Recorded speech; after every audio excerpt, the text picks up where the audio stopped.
بسم الله الرحمن الرحيم الحمد لله رب العالمين والعاقبة للمتقين ولا عدوان إلا على الظالمين وأشهد أن لا إله إلا الله إله الأولين والآخرين وأشهد أن محمدا عبده ورسوله عليه أفضل الصلاة وتم التسليم يا أيها الذين آمنوا اتقوا الله حق تقاته ولا تموتن إلا وأنتم مسلمون يا أيها الناس اتقوا ربكم الذي خلقكم من نفس واحدة وخلق منها زوجها وبث منهما رجالا كثيرا ونساء واتقوا الله الذي تساءلون به والأرحام إن الله كان عليكم رقيبا يا أيها الذين آمنوا اتقوا الله وقولوا قولا سديدا يصلح لكم أعمالكم ويغفر لكم ذنوبكم ومن يطع الله ورسوله فقد فاز فوزا عظيما وبعد فإن أصدق الحديث كتاب الله تعالى وخير الهدى هدي محمد صلى الله عليه وسلم وشر الأمور محدثاتها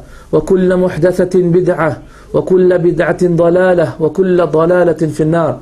My respected brothers and sisters in Islam, today we have with us a very beautiful and important topic, and that is the history of Andalus. And we will inshallah be talking about in two parts. The first lecture inshallah will be on the rise of Andalus, and the second one will be about the fall of Andalus. Now people say when Muslimin talk about Andalus, they are crying over spilt milk. But wallahi, we don't want to cry over spilt milk. Rather, we want to discuss Andalus, we want to discuss the history of Andalus in an intellectual manner. We want to discuss it, trying to find out what went wrong, trying to find out how we took it over and what went wrong, and how we lost the greatest city that the world has ever seen on the face of this earth. How did we lose 700 libraries of Islamic books? How did we lose a mosque in which 12,000 circles were given at a single time? 12,000 durus was given at a single time, subhanAllah. How could we ever have lost this? How could we lose pastures of green? How could we lose Jannat, gardens which were called Jannat because of its vastness, through which rivers flow, through which they built artificial waterfalls, subhanAllah. Such was the grandeur of Spain. How could we have lost the greatest city that this world has ever seen?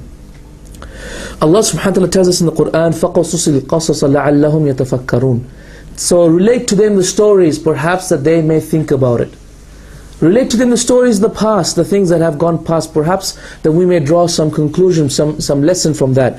Also Allah subhanahu wa ta'ala says in the Quran, لَقَدْ كَانَ فِي قَصَصِهِمْ عِبْرَةً لِأُولِي الْأَلْبَابِ. Verily, in their stories is a message for you. Is a message for you, O people of understanding, to think about.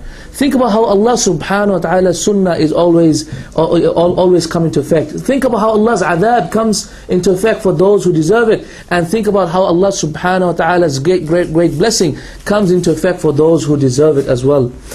From the benefits of learning about history, brothers and sisters in Islam, without doubt is first of all understanding the sunnah of Allah subhanahu wa ta'ala. And that is to understand how Allah subhanahu wa ta'ala works. What causes Allah to get angry? What causes Allah subhanahu wa ta'ala's mercy? What brings about Allah subhanahu wa ta'ala's wrath? And what causes Allah subhanahu wa ta'ala's great pleasure? What is it that Muslimin have always done in their life and in their history that has caused the downfall of the Muslimin? And what is it that the Muslims have done? What little is it that the Muslims have done that have been the reason for their great glory? And truly in the history of Spain we have a perfect example. Why? Because the history of Spain, brothers and sisters in Islam, and of course it is mashallah. What is that, brother? Okay, obviously not from Spain, is it? Okay, truly it is a matter which is a very pitiful matter. It is a thing of great pity that Muslimin have forgotten the history of Spain. And if you think about it, the history of Spain is 2/3 of the Muslim history. Is 2/3 of Muslim history. 805 years of Muslim history. How can we overlook the history of Spain? 805 years of Muslim civilization. 805 years of teaching the world the knowledge that it now uses to attack